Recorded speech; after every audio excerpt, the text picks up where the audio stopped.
3 coisas que podem te levar para o inferno mesmo tendo vida de oração, e a última é a pior e mais terrível de todas. Se você cometer esses 3 erros e não tentar consertar, pode ser tarde demais. A primeira coisa que pode te levar para o inferno mesmo tendo vida de oração é ter a certeza da salvação só pelo fato de estar na igreja.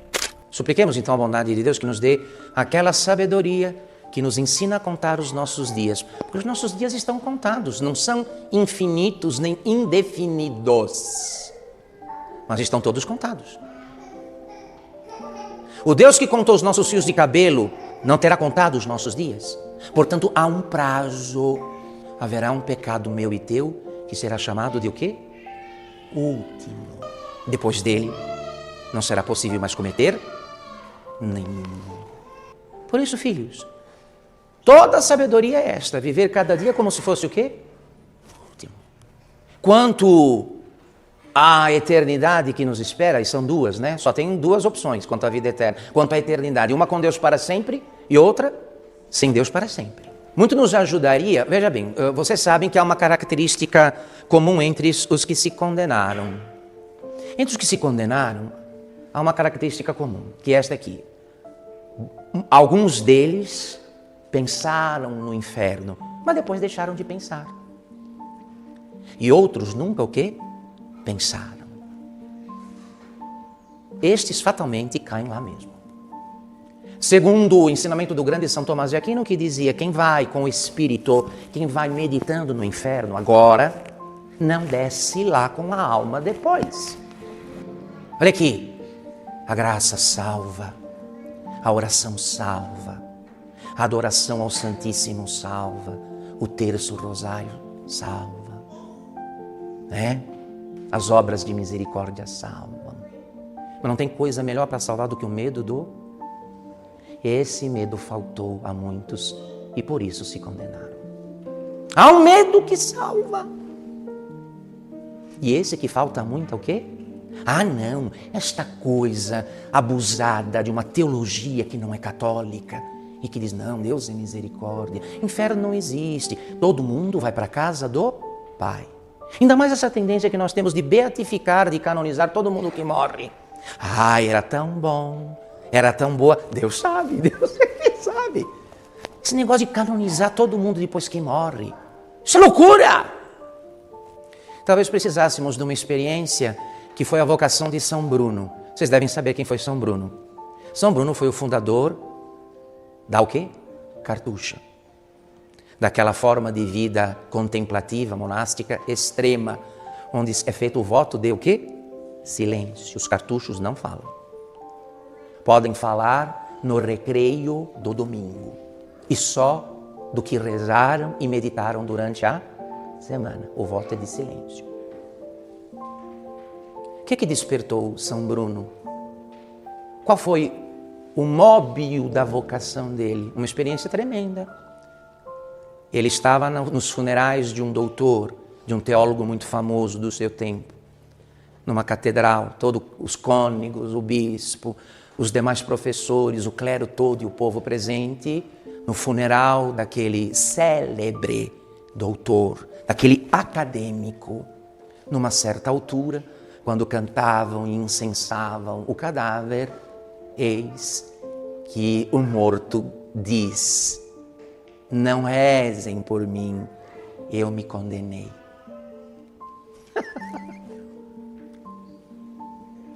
O impacto em São Bruno dessa experiência foi tão grande, o choque que ele levou foi tão grande, que o resto da história vocês conhecem. Ele foi viver como eremita, numa vida rigorosa, que atraiu depois imitadores, seguidores, discípulos, e daí nasceu a experiência cartusiana, a experiência da cartucha. Compreendem bem? Bom, do ponto de vista espiritual, nós precisávamos levar um susto desse tipo, ou uma coisa mais assim, pitoresca, como daquela pessoa que dormiu tranquilo num quarto, numa casa de fazenda, tranquilo, um sono gostoso, num quarto grande, não é? Mobiliado com móveis rústicos, fez aquele sono. Depois, quando se levantou e colocou os pés no chão, sentado na cama, se deu conta de que havia dormido com uma serpente enrolada na cama, no pé da cama. Passou a noite com uma serpente sem se dar conta. A segunda coisa que pode te levar para o inferno, mesmo tendo vida de oração, é banalizar o pecado e achar que somos bonzinhos demais e tempo de sobra para sermos condenados. Ora, se depois, onde Deus, que Deus, qual seria a essência de Deus? Deus seria Deus se tratasse o pecado e a virtude do mesmo jeito. Se desse aos pecadores e aos justos o mesmo prêmio. Não seria Deus. Ora, se depois todos vamos para este céu da graça barata, este céu da graça barata, por que estamos perdendo o nosso tempo aqui? Vamos curtir a vida. Depois você ensaia lá um Pai Nosso e 3 Ave Marias e está tudo bem. Mas o paraíso e o inferno estão levantados diante de nossos olhos, dos olhos da nossa fé, como dois monumentos intransponíveis, gigantes. Um glorifica a misericórdia de Deus e o outro a justiça de Deus. Por isso, talis vita fines ita, tal vida, tal morte. E como todos nós aqui, não importa as crianças, os jovens, os adultos, os mais velhos, como todos nós, sem exceção, estamos separados desta realidade chamada eternidade por um instante, ela pode começar a qualquer o quê? É bom não vacilar. É bom não vacilar, meus queridos. Todos nós que estamos vivos aqui depois de tantos pecados somos a prova da paciência e da misericórdia de Deus. Nós que a uma altura destas deveríamos estar debaixo das patas dos demônios, porque nos mostramos merecedores dos castigos dos condenados, mais de uma vez, por ter desprezado a graça de Deus, por ter desprezado o que nos salva por um prazer ou por uma vantagem qualquer, por um prazer, por uma posse criminosa qualquer. Talvez tenhamos adotado aquela visão superficial dos infiéis, dos pagãos,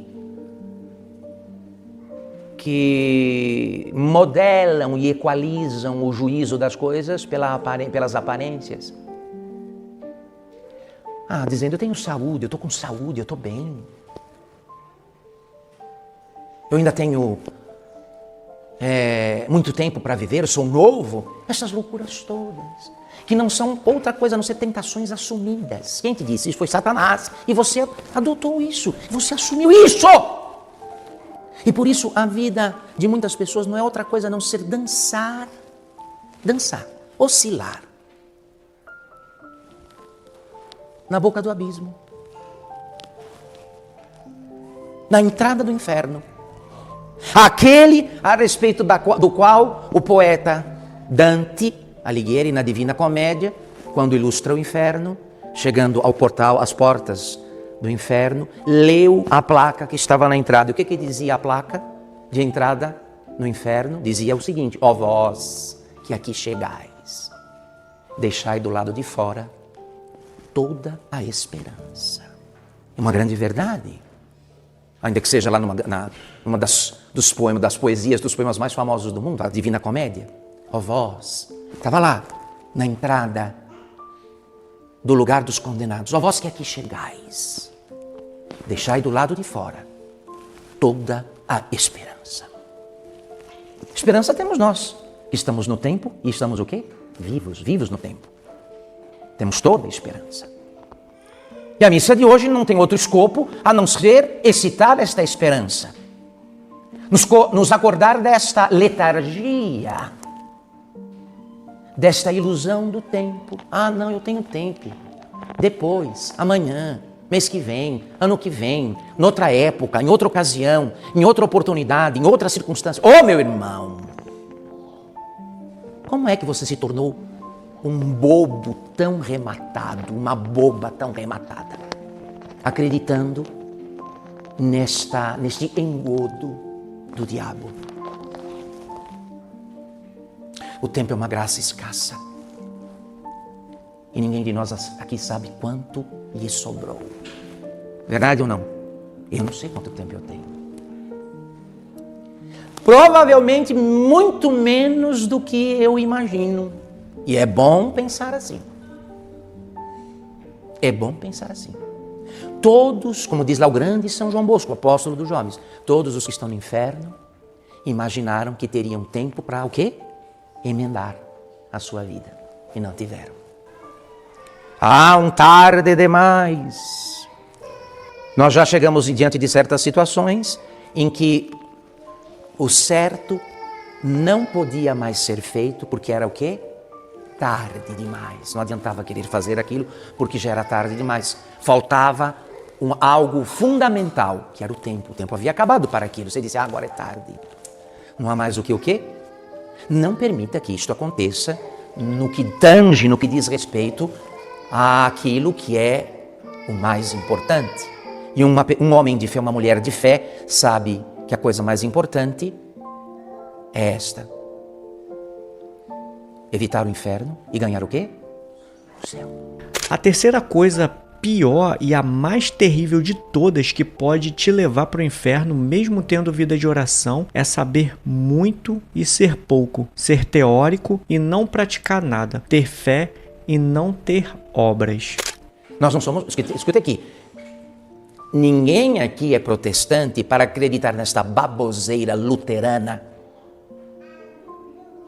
que diz, se você crê em Jesus, se você ama Jesus, você já está o quê? Salvo. Isso é conversa luterana para boi dormir. Se você crê, você está salvo. Não, meu irmão. A epístola de São Tiago, que Lutero depois chama de epístola de palha, diz o contrário. Diz que a fé sem obras é o quê? É morta. Então, se você crê no céu, e crendo no céu, crê no inferno, faça obras dignas do céu e evite aquelas que merecem o inferno. Porque a fé sem obras é o quê? A fé sem obras está morta.